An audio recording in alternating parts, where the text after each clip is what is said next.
Hello, everybody. This is Esther from Cemantica. I'd like to show you today how we manage projects on the Cemantica platform. Here on the journey, we can see that we have built our interactions. If I go down, I see the sentiment map, see a couple of swim lanes. So the pains, quite a lot today of pains.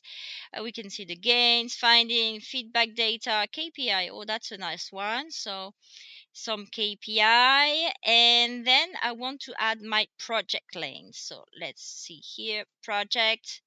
I can type my project in the description and then I add the lane. All right, the swim lane is appearing. Then from my library, I can pick and choose a project that already was already built for another journey. So let's do that. Let's see. So it's already here, and then I can modify it, or I can just go here and type new project. Sorry. Okay, new project, and then I hit create. Let's review the template of project. So here you have the general information. You can describe your project, start date, progress, and all type of information. You can build your business case. So that's the financial impact that your project is going to have. You can also list your targets, KPI, etc. And then all the related items are here. So this project is linked to these opportunities, solution, journeys, program, etc. So that's the view on the map.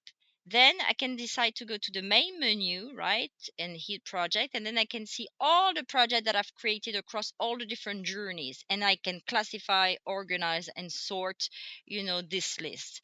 So as usual, I can edit my column and my criterias.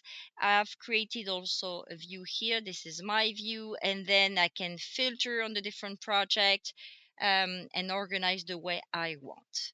All right, so that was about project.